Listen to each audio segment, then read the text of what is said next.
Bom, vou falar então hoje sobre as úlceras arteriais, tá? Um pouquinho da fisiopatologia e os cuidados com a ferida.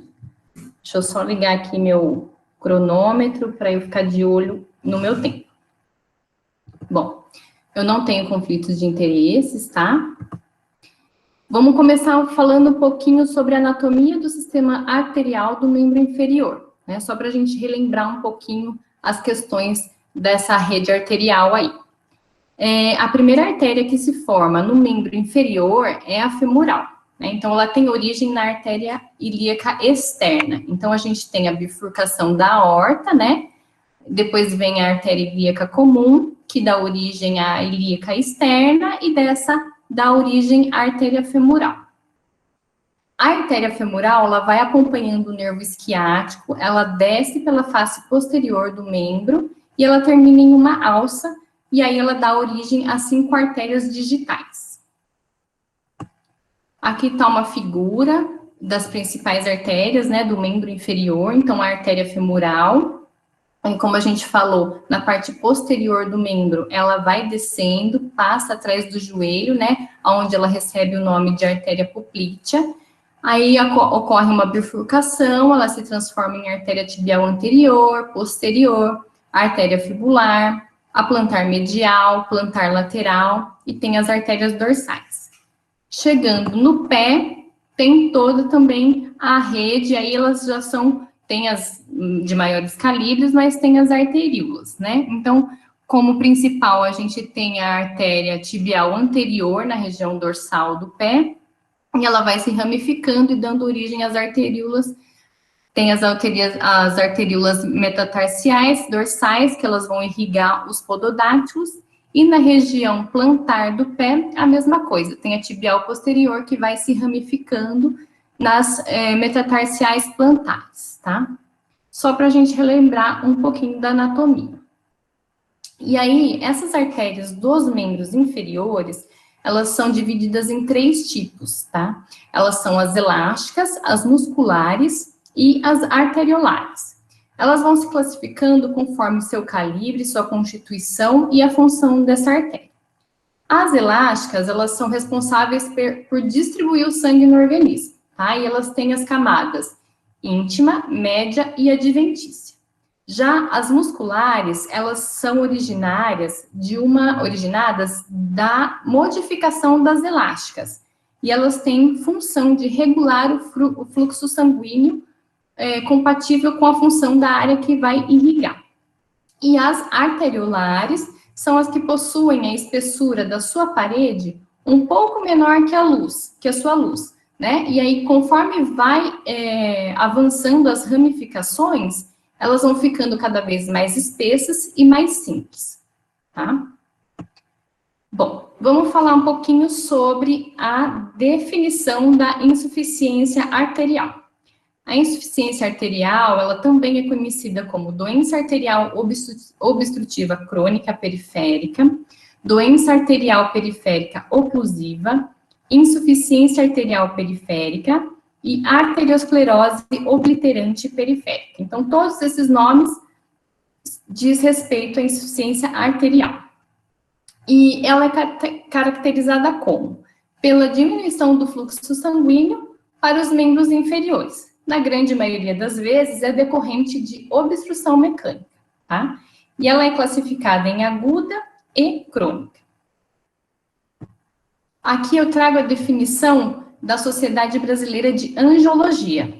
Então, ela fala a mesma coisa, né? Que a doença arterial obstrutiva periférica, ela ocorre predominantemente decorrente de fenômenos ateroscleróticos sistêmicos. Então, aqui ela fala que é predominantemente do processo aterosclerótico, né? A gente vai ver um pouquinho mais para frente que tem outras situações que podem levar à doença obstrutiva periférica, mas a grande maioria dela, da doença obstrutiva, ocorre devido à aterosclerose. E a placa de ateroma, ela vai provocar, então, a obstrução, né, dessa artéria, diminuindo o lumen, alterando o fluxo arterial, e está sempre associado ao alto risco de morbimortalidade cardiovascular. A prevalência da doença arterial obstrutiva, ela está entre 3 e 10% da população mundial. Na população acima de 55 anos, já aumenta um pouquinho essa prevalência, vai de 10 a 25%. Conforme vai aumentando a idade, com pessoas com mais de 70 anos, aumenta mais ainda a prevalência, tá? Só que tem um problema, um grande problema. 70 a 80% dos pacientes que têm a doença arterial obstrutiva, eles são assintomáticos.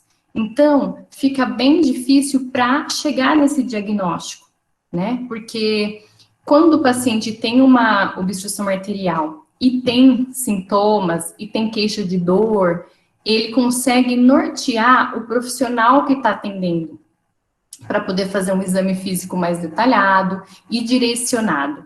Então, a maioria dos pacientes não tem nenhum sintoma, então tem que ser investigado tudo e bem examinado para poder achar a obstrução arterial, tá? Existem algumas doenças que, quando elas são associadas à insuficiência arterial, elas aumentam a chance da úlcera arterial, né? Então, às vezes, o paciente, ele tem uma insuficiência arterial, não tão grave, que não levaria a uma úlcera tão já, mas associada a algumas doenças, acontece o aparecimento dessa úlcera. Então, quais são essas doenças? Então, é trombose aguda, a arteriosclerose obliterante, a malformação arteriovenosa, a tromboangeite obliterante, algumas vasculites, traumatismos agudos, anemia falciforme, insuficiência venosa, úlceras hipertensivas, a úlcera por pressão, que na verdade teve a atualização do termo, né, em 2016, lesão por pressão, o pioderma gangrenoso, picaduras, traumatismos e doença concomitante à neuropatia. Então, se o paciente tem alguma dessas doenças associada à insuficiência arterial, nem que ela não seja tão avançada, ele pode desenvolver uma úlcera arterial mais precocemente. Conforme vai agravando a doença, ela é classificada de duas formas: insuficiência arterial aguda ou insuficiência arterial crônica. Tem algumas literaturas que trazem que as duas formas são causadoras de úlceras dos membros inferiores. Porém, a grande maioria da literatura, e a gente sabe que a grande existência da doença arterial obstrutiva é decorrente da insuficiência arterial crônica.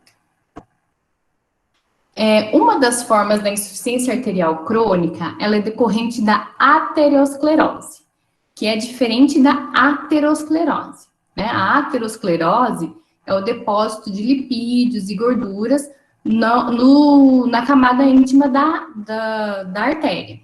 A arteriosclerose é um processo de endurecimento da artéria, tá? Deriva do termo grego, essa palavra, escleros, que quer dizer duro, né? E a arteriosclerose é uma série de lesões que acontecem na parede da artéria, é uma doença multifatorial, tem aumentado nos pacientes idosos e também em pacientes jovens pela modificação do estilo de vida e hábito alimentar, tá? Então, a diminuição gradual de fluxo sanguíneo para os membros inferiores, em razão do estreitamento do lúmen do vaso, tanto pela aterosclerose quanto pela arteriosclerose, a diminuição do fluxo causa uma isquemia tecidual que leva à formação de úlcera, tá? Agora a gente vai falar um pouquinho da insuficiência arterial aguda e crônica, como que ela pode se dar. Então, em relação à insuficiência arterial aguda, ela pode ser causada por trauma. Então, algum evento traumático provoca a obstrução de alguma artéria. Na insuficiência arterial aguda, causada por trombo, é quando ocorre alguma oclusão parcial ou total de uma artéria por um trombo, que se forma geralmente na própria parede arterial. Ou ela pode ser uma insuficiência arterial aguda formada por um êmbolo, uma partícula estranha que está sendo transportada pelo sangue, na corrente sanguínea. Então, pode ser fragmentos de catéter venoso, pode ser fragmentos de fio-guia, projéteis de arma de fogo, e até êmbolos cardíacos, tá? Que são formados e desprendidos na fibrilação atrial. Na insuficiência arterial crônica, a gente tem a aterosclerose, que é uma das causadoras, e pela grande maioria da obstrução crônica, né, que é causada pela deposição de lipídios, a gente vai falar um pouquinho mais para frente dela. A arteriosclerose senil. Então, o que é isso, né? É aquela questão que eu falei do endurecimento, né, da artéria. Então, ela tem alteração das fibras elásticas que compõem a parede dessa artéria, e aí acaba tendo uma substituição por tecido fibroso. Com isso, a artéria perde a elasticidade, provoca um aumento da pressão arterial sistêmica, né? Associada a fator de risco, ela constitui a aterosclerose. Então, a arteriosclerose senil é presente a partir de 40 anos, 45 anos já ela pode ser diagnosticada, tá? E aí, conforme ela vai se intensificando, associado aos fatores de risco que às vezes o paciente pode ter, então uma diabetes, uma hipertensão arterial, uma dislipidemia, ela vai constituir a aterosclerose, que é a principal causa da insuficiência arterial crônica. E a gente tem também a arteriosclerose de Monckeberg. O que é isso? É uma esclerose que é calcificante da camada média, tá? Ela é característica da arteriosclerose diabética. Então, o paciente diabético desenvolve essa arteriosclerose, ele tem esse endurecimento da camada média da artéria, que caracteriza-se, então, por fibrose e calcificação das grandes artérias. Geralmente, não ocorre a diminuição do lúmen, mas ela pode desencadear o desenvolvimento de aneurismas, tá? Então, aqui, eu trouxe um pouquinho dos dois tipos de insuficiência arterial, mas lembrando que a grande maioria das úlceras, elas são decorrentes da insuficiência arterial crônica e de aterosclerose, que é a deposição de lipídios e gordura no interior da artéria. Aqui tem um quadro esquemático, né, falando dos dois tipos de insuficiência arterial com as suas causas. Então, a gente pode ver que na insuficiência arterial aguda, a alteração é abrupta do fluxo, né? Então, é aguda, é um acontecimento abrupto. E isso causa um espasmo. Nisso, tem a isquemia grave, né? Decorrente a essa redução abrupta do fluxo, ocorre a isquemia grave, com isso a gangrena, e aí precisa ser feita a reconstrução arterial, ou não é possível a reconstrução pela área de acometimento arterial e também pelo tempo de obstrução, aí pode ser que precise ser feita a amputação do membro, tá? Em relação à crônica, ela já é mais lenta, né? As alterações, elas vão acontecendo com redução gradual do fluxo arterial, né? E tem a alteração e redução gradual da luz do vaso. Com isso, vai acontecendo uma isquemia gradual de necrose tecidual, que tem necrose de tendões, músculo, né? De pele, e aí, então, o aparecimento da úlcera. Então, a questão da insuficiência arterial crônica, ela é mais lenta, né? E aguda, ela é de forma abrupta. Agora, a gente vai falar um pouquinho sobre a aterosclerose, que é a principal causa de úlcera arterial na insuficiência arterial crônica. A aterosclerose, ela atinge as artérias de grande e médio calibre. Então, as coronárias, as carótidas e as artérias dos membros inferiores, tá? Está associada ao tabagismo, à hipertensão, à dislipidemia e também à diabetes. A aterosclerose, ela é uma doença grave, sistêmica, ela provoca a diminuição progressiva do lumen vascular, ela é de forma lenta e insidiosa, né? Então, ela é causada por deposição de lipídios, que a gente já falou um pouquinho, colesterol, cálcio, produtos de degradação celular e fibrina na camada subendotelial da artéria. Tudo isso gera um processo inflamatório com os macrófagos. Eles vão lá e fagocitam os lipídios, elevam a proliferação do músculo liso, formando a placa de ateroma, que todo mundo já conhece, né? E aí, essa placa de ateroma, ela promove o espessamento da parede do vaso e, com isso, a diminuição do lumen, né? Então, é uma forma lenta, conforme vai acontecendo essa deposição de lipídios e colesterol, prolifera o músculo liso, né, e forma a placa de ateroma que atrapalha o lumen e o fluxo sanguíneo, né. As placas ateromatosas geralmente localizam-se nas bifurcações arteriais ou na origem de colaterais importantes. E aí elas vão causar a obstrução. Aqui eu trago os fatores de risco para doença arterial obstrutiva periférica, conforme a Sociedade Brasileira de Angiologia determina, tá? Então, eles falam em nível de evidência A, né, que é o melhor nível de evidência, quais são os fatores de risco? Então, hipertensão, diabetes, tabagismo, histórico de doença cardiovascular e idade. Existe a maior prevalência de doença arterial com o aumento da idade. Então, conforme vai aumentando a idade, maior prevalência de doença arterial obstrutiva. Está, sim, relacionado ao tabagismo, né? Então, a doença arterial obstrutiva está relacionada ao tabagismo, com um risco ainda maior do que das doenças coronárias. Então, o tabagismo, ele é ainda um risco maior das doenças arteriais obstrutivas do que nas doenças coronárias.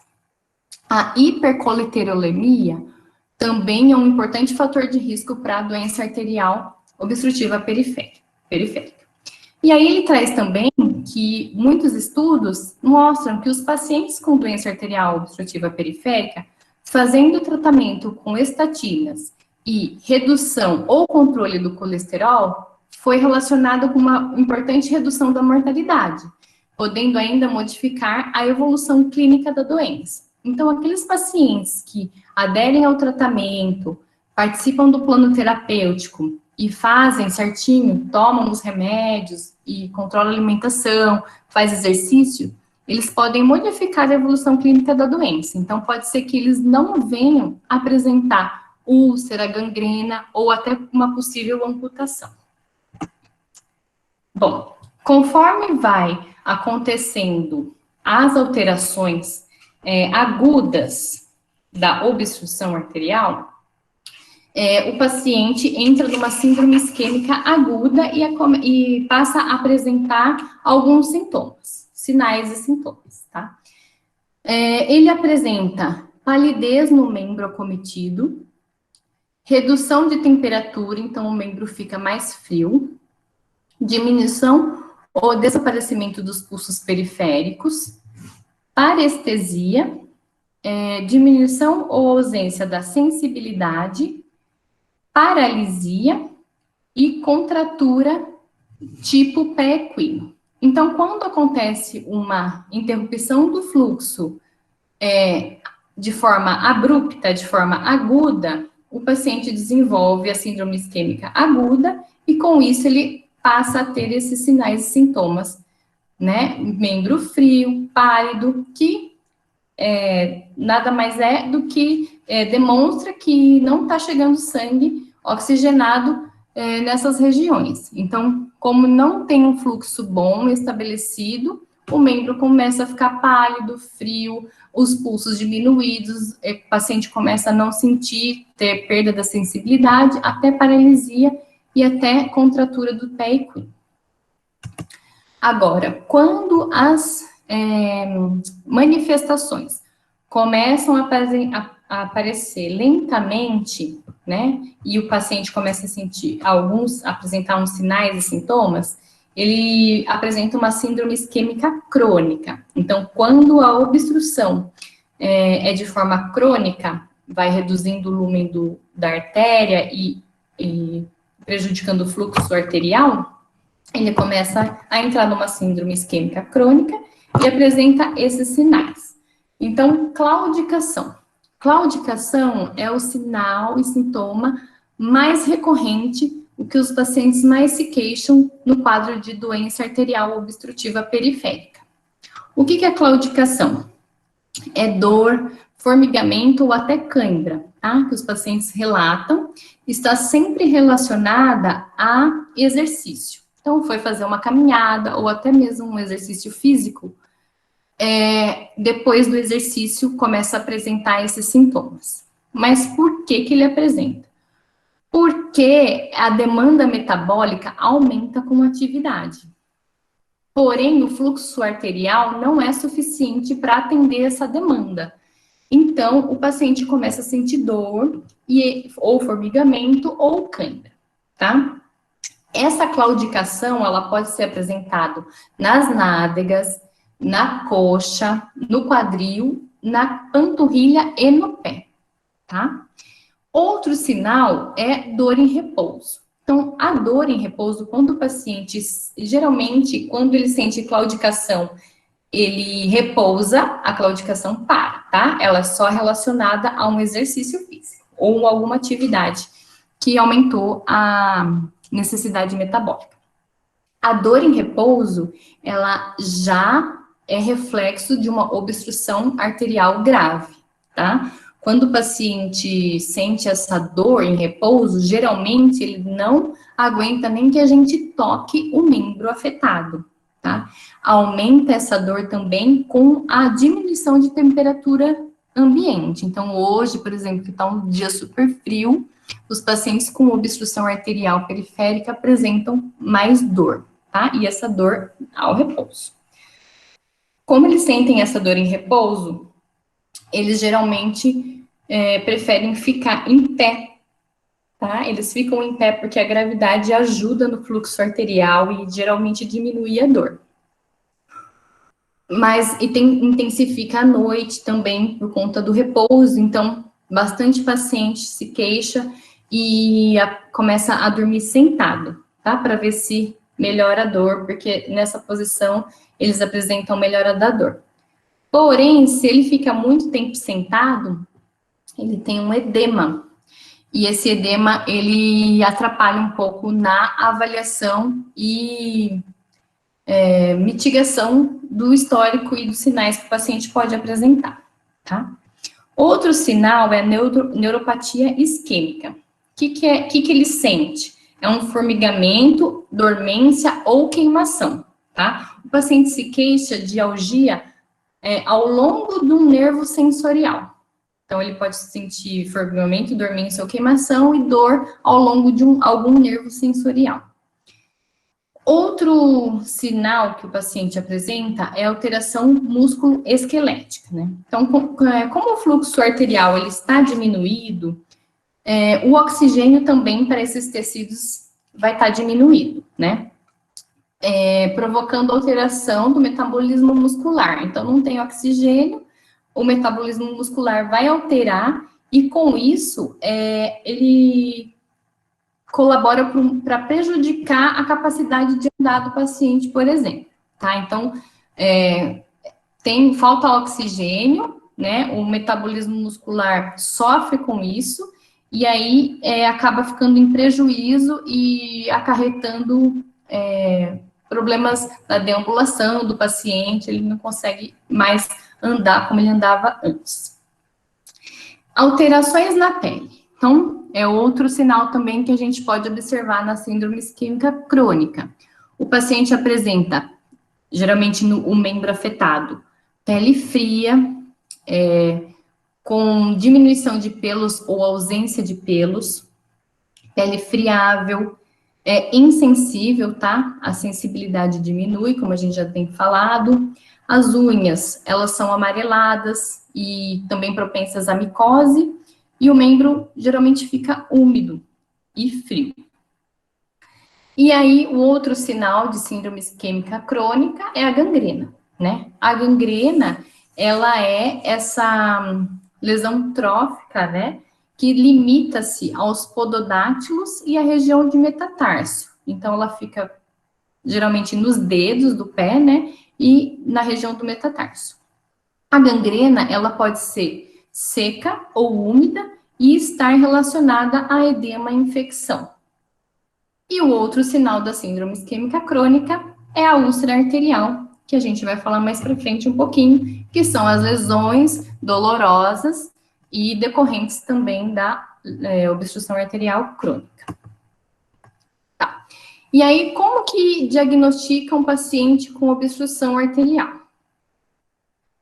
Aqui eu trago da Sociedade Brasileira de Angiologia o que eles falam para ser feito no exame físico acurado desse paciente.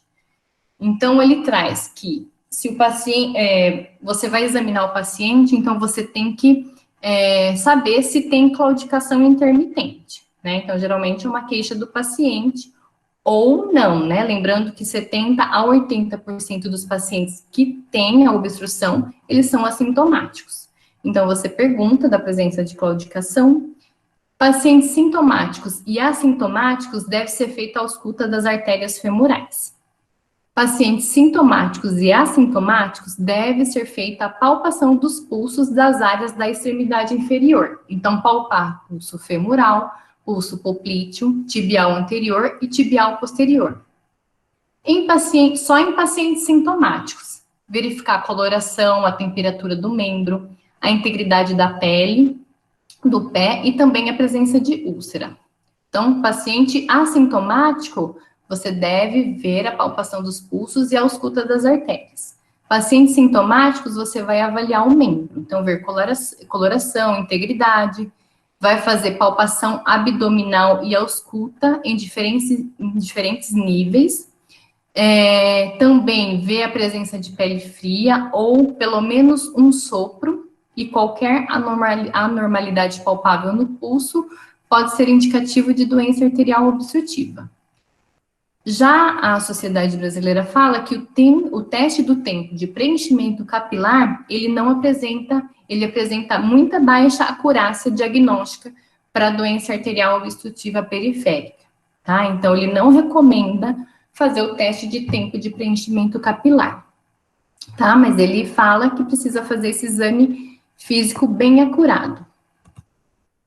Os exames adicionais que devem ser feitos: teste de esteira, Doppler vascular colorido das artérias das extremidades, pode ser feito angiotomografia, angiorressonância, mas o padrão ouro para diagnóstico da doença é a angiografia. Porém, ela é um método bem mais invasivo do que os outros exames, né? Então, ele é recomendado a fazer em pacientes que tenha indicação cirúrgica ou endovascular, tá? Isso é nível de evidência A. A avaliação do paciente portador de úlcera arterial. Então, eu tenho um paciente e ele tem a úlcera arterial. Eu já diagnostiquei, a gente já sabe que ele tem a úlcera arterial e eu vou avaliá-lo, tá? Eu vou fazer um exame clínico que contempla a história clínica do paciente e fazer o exame físico. Então, eu vou colher o histórico, ver doenças associadas, sintomas, né? Ver se ele tem hipertensão, diabetes, lipidemia. E vou fazer o exame físico atentando para aqueles pontos que a Sociedade Brasileira de Angiologia traz. Vou fazer o teste do ITB, que a gente vai falar mais para frente. Pressão do hálux, prova de peremia reativa, prova do tempo de enchimento venoso, prova de palidez do membro à elevação e medida de tensão de oxigênio transcutâneo. Então, são alguns testes que a gente faz no paciente que tem uma úlcera arterial. Vamos começar pelo ITB. O ITB, ele é um exame simples, um exame rápido, que pode ser feito à beira-leito. Ele não exige muita tecnologia. A gente precisa de um manguito para verificar a pressão e um ultrassom portátil, tá? Isso, lá na EGA, os residentes da vascular, eles fazem bastante. Então, eles vivem com o Doppler, né, com o ultrassom no bolso e avaliando os pacientes internados, tá? E o ITB, que é o índice tornozelo braquial, ele deve ser feito antes de qualquer modalidade diagnóstica invasiva. Ele também serve para a gente avaliar o membro. E se a gente está numa UBS, por exemplo, numa unidade básica de saúde, ou a gente está em algum lugar que a gente está fazendo a avaliação do paciente que tem uma ferida e a gente quer descartar comprometimento arterial. Então, a gente faz o ITB. Por quê? Porque lembrando que úlceras de membros inferiores, ela pode ser úlcera venosa, úlcera arterial ou neuropatia diabética. E aí eu preciso diferenciar, porque o tratamento dessas úlceras são totalmente diferentes, né? A úlcera venosa, eu preciso fazer uma terapia compressiva. E a úlcera arterial, eu não posso fazer uma terapia compressiva, porque eu não posso provocar mais isquemia em um membro já isquemiado. Por isso que é importante a gente diferenciar uma úlcera da outra para começar o tratamento. E o ITB, ele vai me dizer isso, se eu tenho comprometimento arterial naquele membro ou não. Então, como que a gente faz? Coloca o paciente em decúbito dorsal, verifica a pressão arterial dos dois braços, do braço esquerdo e direito. Então, põe o manguito normal, como se fosse ver a pressão, e põe o Doppler na artéria braquial. Verifico a pressão dos dois braços. Depois eu verifico a pressão dos tornozelos, então a tibial posterior e a pediosa. Verifico a pressão das duas artérias. E pego o maior valor da pressão do tornozelo e divido pelo maior valor da pressão do braço, tá? Então, eu vejo pressão do braço esquerdo e pressão do braço direito. A pressão do braço esquerdo foi maior, eu seguro esse valor. Aí eu vejo pressão da artéria tibial posterior e pressão da pediosa. Ah, da pediosa foi maior. Então, eu pego esse valor da pediosa maior e divido pelo maior valor de pressão dos braços, entre os braços, tá? O ITB, ele é limitado em pacientes com comorbidades associadas à presença de calcificação arterial. Então, paciente diabético ou com insuficiência renal avançada, ele pode dar um falso resultado, tá? O ITB. Pacientes que têm queixa de claudicação intermitente, então aquela dor relacionada ao exercício, se eu fizer ITB nele e for normal em repouso, eu devo repetir o ITB depois do paciente fazer algum exercício, tá? Porque senão também dá resultado falso. Aqui eu trago os valores do ITB.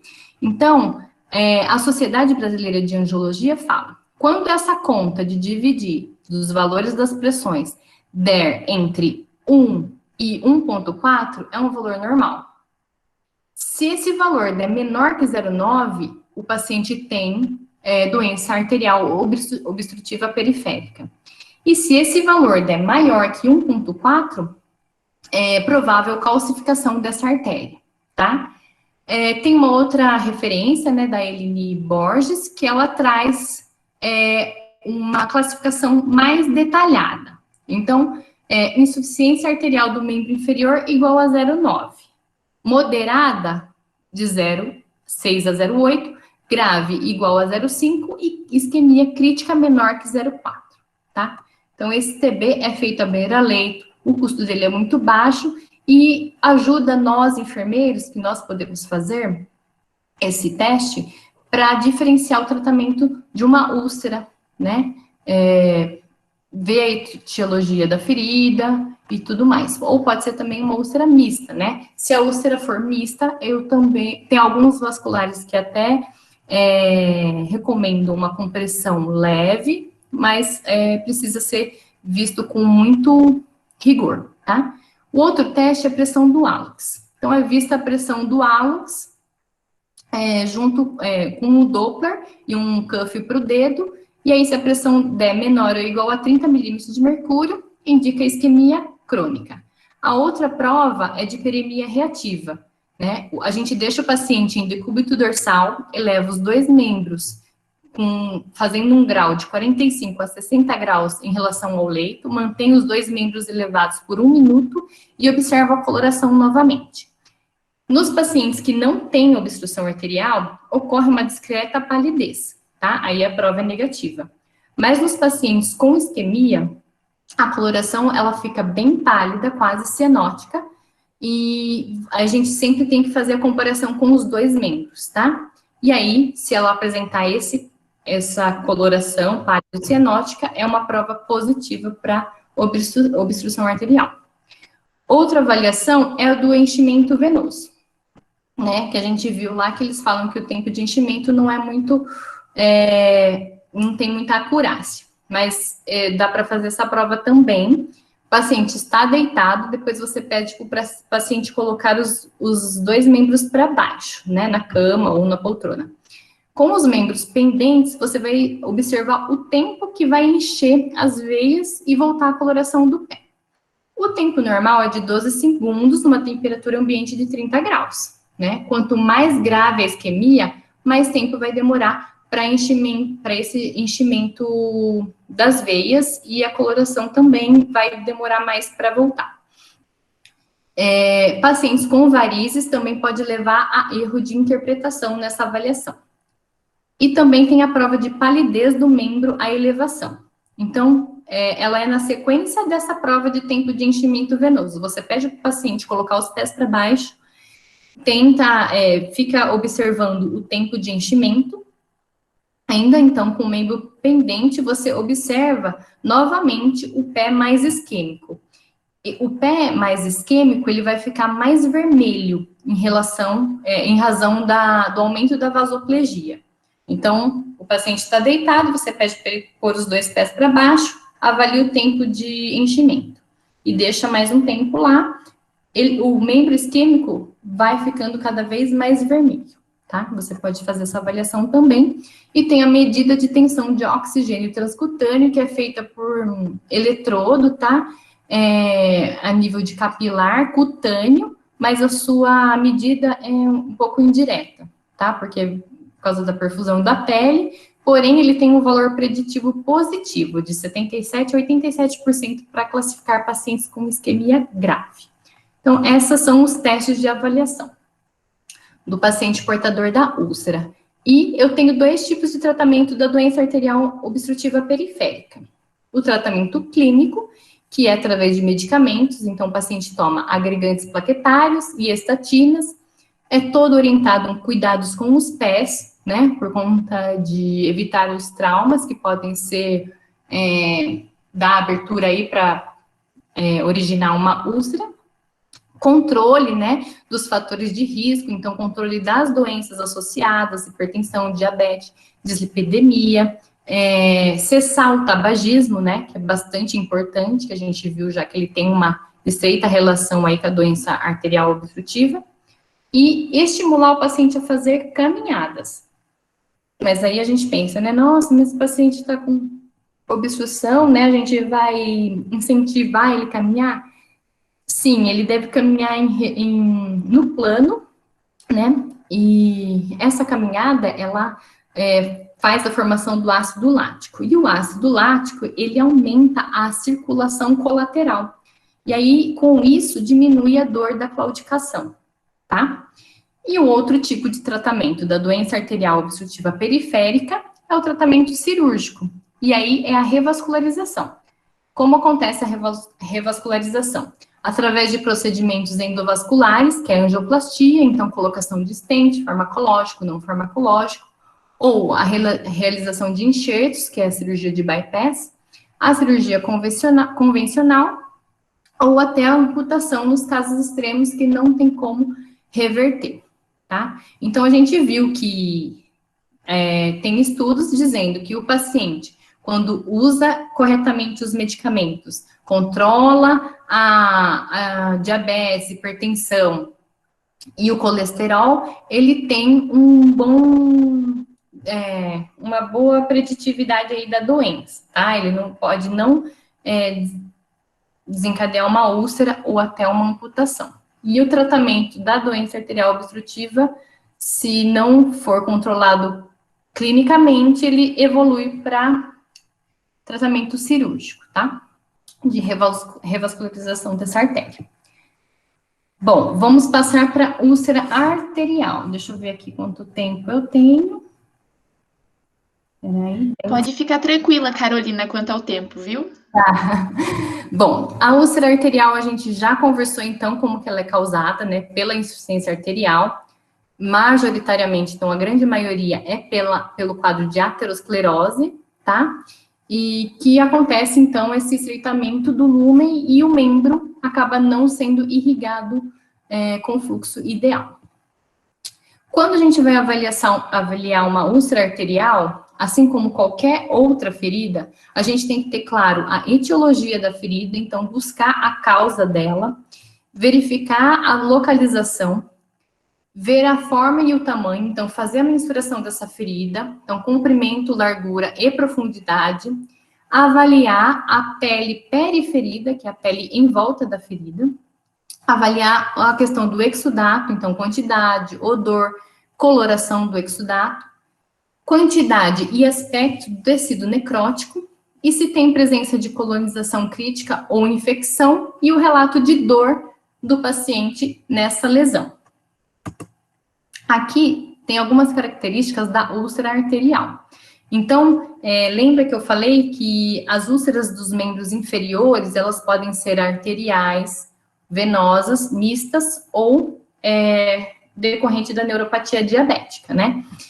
E aí, elas podem causar bastante confusão no diagnóstico delas.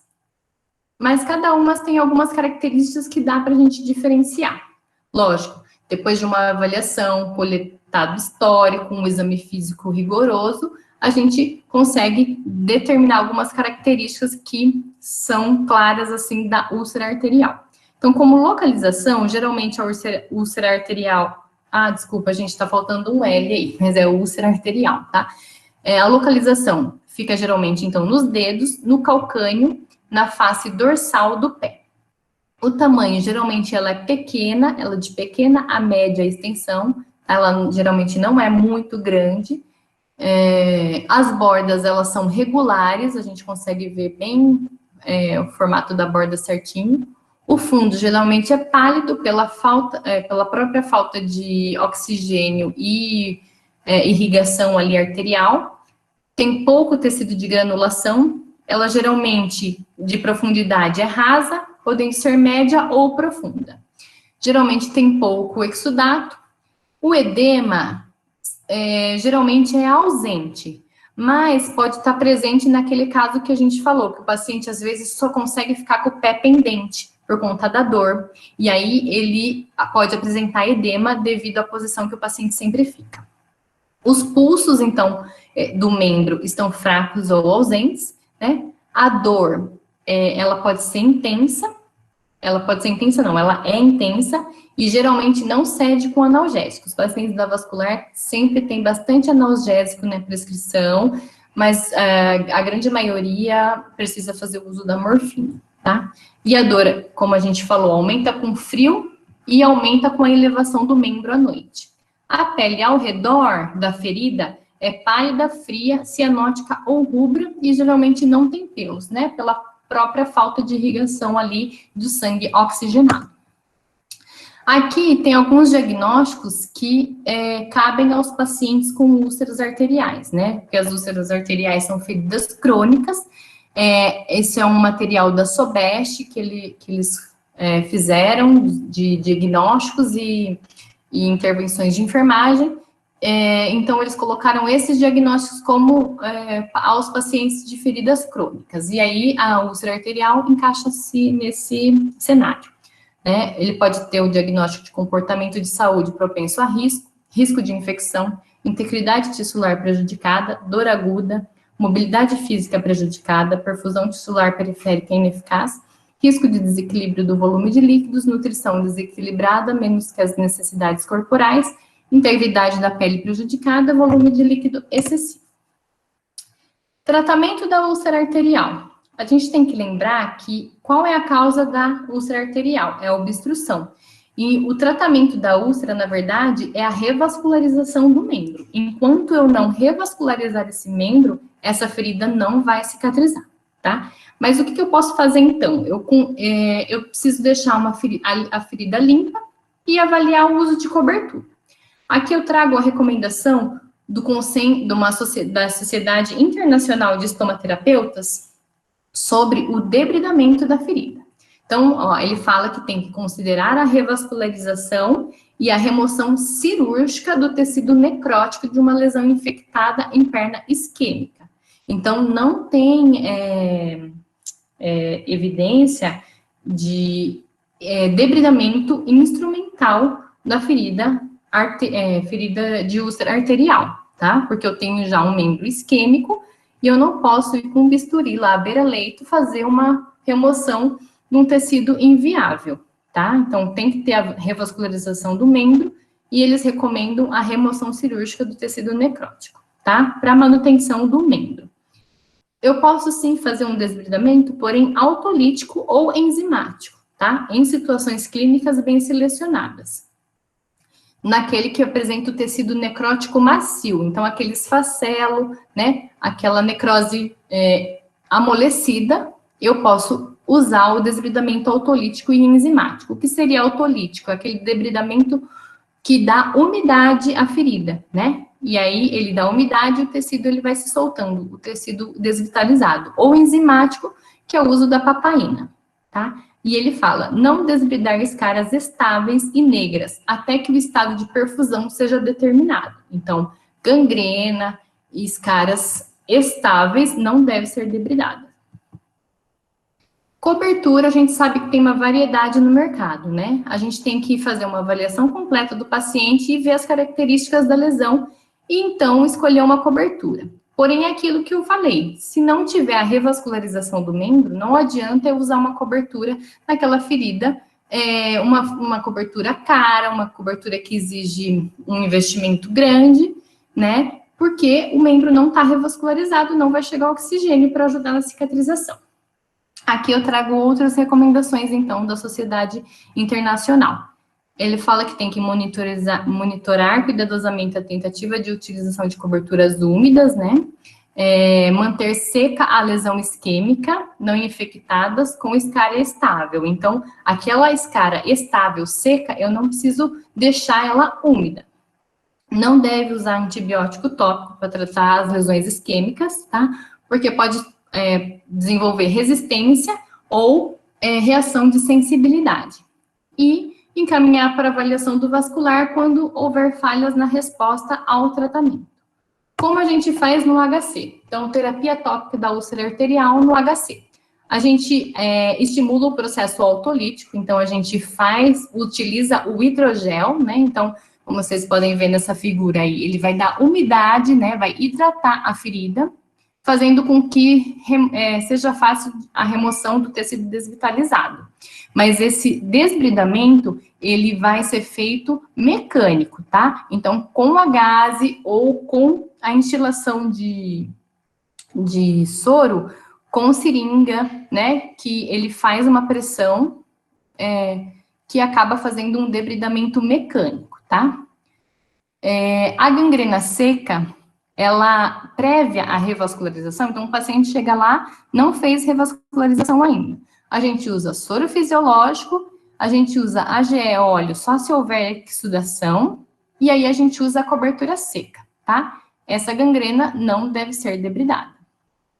Então, a outra figura mostra o debridamento mecânico, que é aquele que a gente faz com a própria gaze, não é o instrumental, com bisturi, tá? É o mecânico.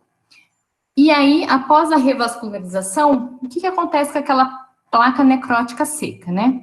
A placa necrótica seca sem sinais de infecção, ela pode ser mantida, tá? Tá sem infecção, pode ser mantida até que a lesão cicatrize. Ou então vai ter o descolamento espontâneo dessa placa, tá? Eu trouxe uma figura aí para dar uma ideia de como que às vezes acontece, tá? E se tiver infecção, a gente vai discutir com a equipe médica, tá? Esse é o protocolo do HC para terapia tópica da úlcera arterial. de acordo com o manual do nosso processo de trabalho e de acordo com a equipe de cirurgia vascular lá do HC. Algumas considerações também em relação ao curativo de úlcera arterial. Não deve ser fixado com fita adesiva na área perilesional, tá? Porque a gente sabe que as fitas adesivas, elas podem provocar algumas lesões, né, em volta da ferida, fazendo com que o leito da ferida aumente. A gente usa fita crepe, porque a gente usa, como a gente não fixa o micropor com a fita na pele do paciente, a gente deve fazer um enfaixamento, tá? E a gente usa fita crepe. Não é fita crepe direto na pele, hein? É no enfaixamento. A gente também mantém o membro aquecido com algodão ortopédico, né? E atadura crepe. Então, o curativo da úlcera arterial, ele tem que ser paliativo, tá? Só para prevenir o agravamento da lesão, porque se não tiver revascularizado, não vai cicatrizar, tá? Essas medidas são importantes para controle de infecção e dor. Aqui é um quadro esquemático do HC, então a úlcera isquêmica, tem a questão do diagnóstico clínico, a diferenciação, né, diagnóstico diferencial, então eu preciso diferenciar a úlcera isquêmica da úlcera venosa, aí tem o tratamento da úlcera isquêmica, a terapia tópica, que é isso que a gente já discutiu, como prevenir úlceras isquêmicas e os cuidados gerais. Quais são os cuidados de enfermagem? Então, observar os pés, então, hidratar, observar a presença de rachaduras, calosidades, hiperqueratoses, fazer a remoção dessas queratoses. Se for cortar a unha do paciente, cortar em linha reta, tá? Para que não faça lesão aí no leito ungueal da unha e aí provoque uma úlcera.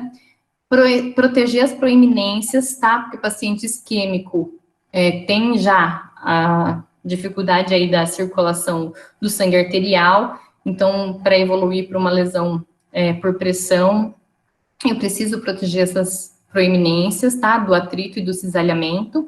Sempre aquecer o pé do paciente, então lá a gente aquece com algodão ortopédico e atadura, ou às vezes o paciente não aguenta o uso, e a gente recomenda, então, meias, só que elas não podem ser apertadas, geralmente meias de lã.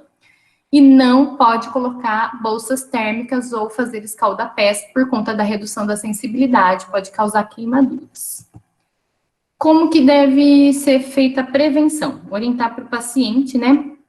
Manter aí controlado as doenças crônicas, então tomar os medicamentos e controlar as doenças associadas. Não sentar com as pernas cruzadas, deixar os membros neutro ou pendente. Evitar traumas para que eles não levem ao aparecimento de uma úlcera arterial. Se possível, acompanhar um podólogo, né? Para cortar e lixar essas unhas retas. Uso de sapatos com meia, porque sem meia faz um atrito maior com o sapato e aí uma lesão.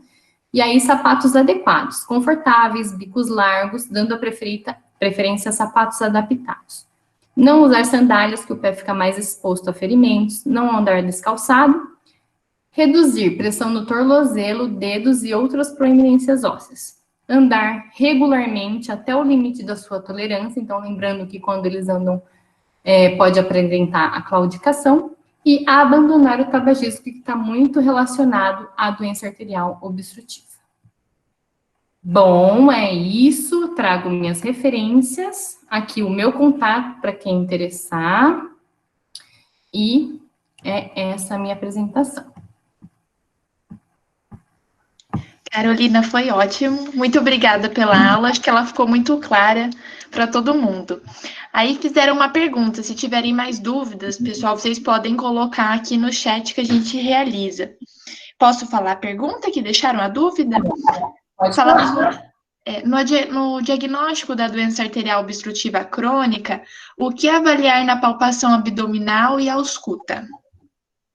Na verdade, a hora que você avalia, você pode ver se tem presenças de aneurisma, né? Porque a gente vê na doença arterial pela própria aterosclerose de Monckeberg, que é diabética, ela não tem estreitamento do vaso, mas ela pode ser propensa aos aneurismas, tá? A avaliação abdominal é para tentar achar aneurismas. Tá, ok, Carolina. Por enquanto foi só isso de pergunta que o pessoal colocou, mas tá tendo vários elogios aqui, viu, da aula. Depois você dá uma olhadinha aqui, mas todo mundo falando que a aula foi muito boa. Ai, que bom, pessoal. Preparei com muito carinho, tá? Não vou falar que vou encontrar vocês no HC, porque a gente, com essa pandemia, né? As coisas estão bastante diferentes. Na verdade, eu vou voltar na segunda-feira, que eu tava de licença maternidade, mas segunda-feira eu tô lá, mas não tô mais na EGA, porque já não existe mais EGA, né? Tá bem, né? A área Covid, mas eu espero encontrá-los pelo HC. Foi Bom, ótimo, muito obrigada. então, eu agradeço mais uma vez o convite, tá bom? Tá ótimo. A gente que agradece, que tem outros momentos para a gente estar junto novamente, aprendendo. Ah, estão perguntando do bebê. O bebê tá com o pai. No soninho, tá?